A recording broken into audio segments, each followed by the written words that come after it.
Paul Letterman, you have been here at Lakewood Ranch for nearly 2 decades. You were here on day one. You know this place as well as anyone. And we're going to talk about Lakewood Ranch. But beforehand, my boy, we're going to talk about Paul Letterman, California boy. How did you get into tennis? Well, I grew up in Huntington Beach, and the local club was Limborg Racket Club, which had all the best senior players in the country. Scott Davis's dad, Gordon Davis, Bob Dusler, who ended up being my high school coach, third all-time with gold balls, Hank Leichfried, Lenny Limborg, Jim Nelson. It was really a hotbed for senior tennis, and Bob Dusler got me to come out, play some tennis, and played all the junior tournaments there, and it's just a great atmosphere in Southern California.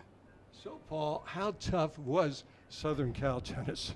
Southern Cal tennis, growing up in California, I'm still been in Florida since 1987, but I'm still biased towards the toughness of California tennis.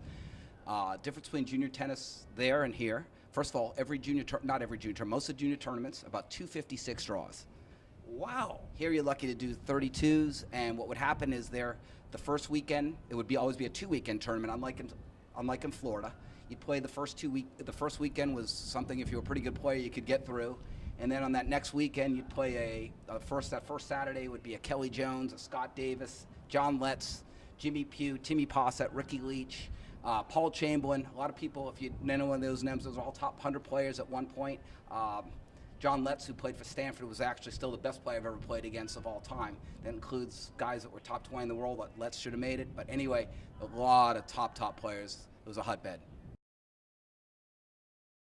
Paul, you just talked about all the junior players, all the senior players, and my goodness, you hung around with one of the best in the game, Bobby Riggs. What's he like?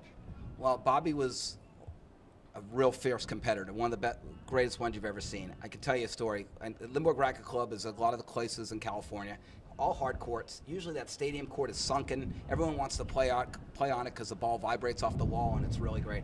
I'm playing one time on court one. Riggs walks out and says, "I want that court." I said, "I'm playing, Bob." He goes, "I'll play you for it." I'm probably 16. He's 56-ish. He goes, "I'll tell you what. You have the whole court. I have to hit in a corner. He could hit the whole court. He had unbelievable hands, drop shotting. I win a game. He's up 3-1. He says, "Wow, if you get one more, you tied Borg last week." And I'll tell you one time, one of the things, everyone used to love losing money to Bobby Riggs, and I was a fierce competitor, never wanted to lose, and lost maybe 20 or 30 bets to him. And then finally one time he walks up to me and he's telling me about his speed. I said, "Bobby, no one's faster than me." He goes, "I'll tell you what, we're going to get 2 Volkswagen Bugs. This is the only bet I ever won against Bobby Riggs, so I'm going to brag about it." He said, "You have to run around the Volkswagen Bug 106 times. I get 89 times. I beat him by 2 bugs. My goodness, stories galore with this guy. All of a sudden you're playing high-level college tennis, you're playing high-level professional tennis. You were, when you came back here to Florida, you were #1 in the state in the men's open. What did competitive tennis mean to you, Paul? Everything. Actually, what Your happened? life? It was your life? It was my life. At the time when I moved to Florida, I was a head pro at Palm Air in Pompano Beach, a 38 court facility. Guy that we mutually know, Tom Cessna, says, I said, I can't stand working. I was teaching 10 hours a day, 6 days a week, and I said, I can't stand not being a director. He goes, "You always talk about being such a good player. Why don't you go play some tournaments and be #1? It'll help you get a job." Won my first 7 tournaments, picked hard courts. That year, 1989, was #1 in Florida. Applied for a job in Palm Springs at the Stouffer Esmeralda Resort. Didn't get that job because I actually was lucky enough to meet Bill Hewitt, who was the CEO of Stouffer, which was under Nestle's window at that time. Said, "We're going to interview you in 6 months for another job."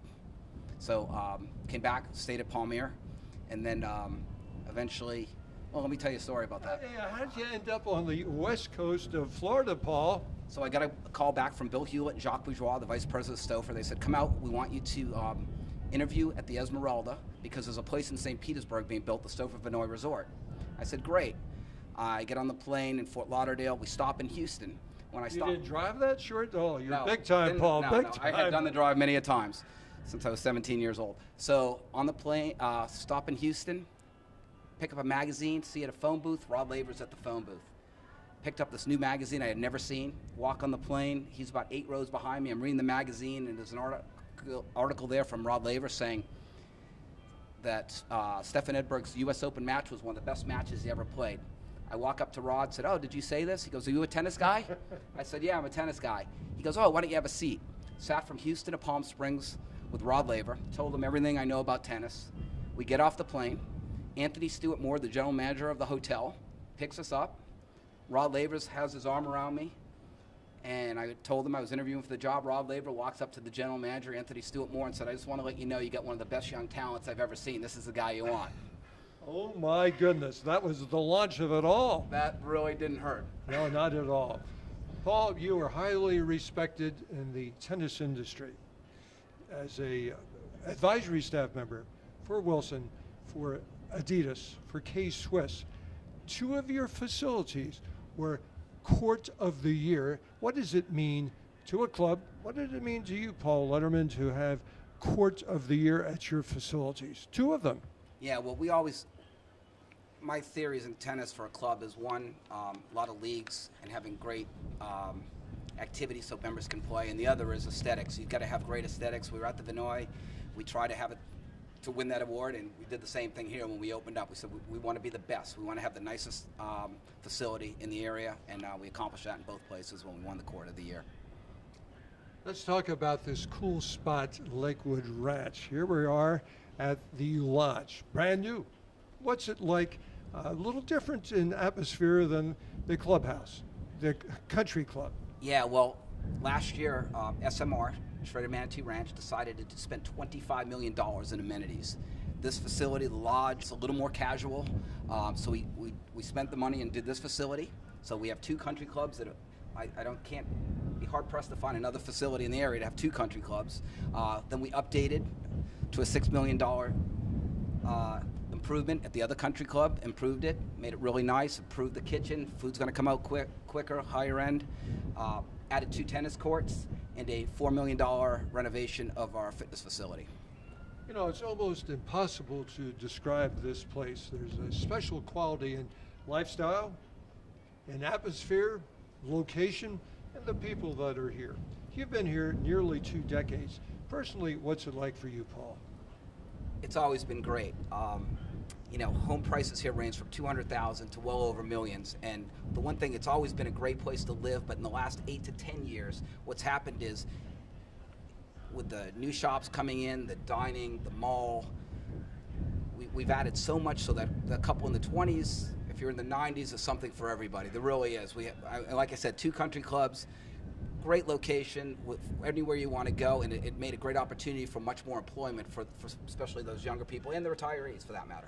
So you're saying there's no generation gap here? No, only between you and I, Dave.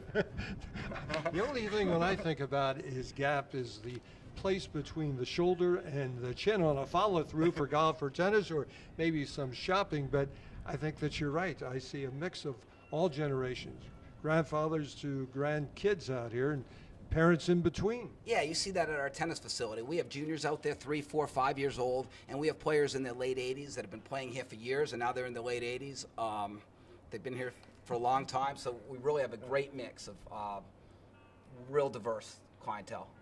I know a guy that's out on those courts almost daily, Mr. Basketball himself, Dick Vitale.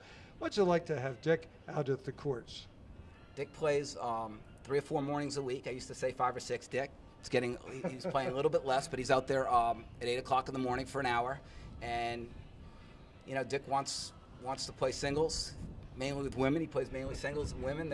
He's smart. Yeah, they try to defend his drop shot and lob, and it's great having Dick out there. He's a great ambassador for the club.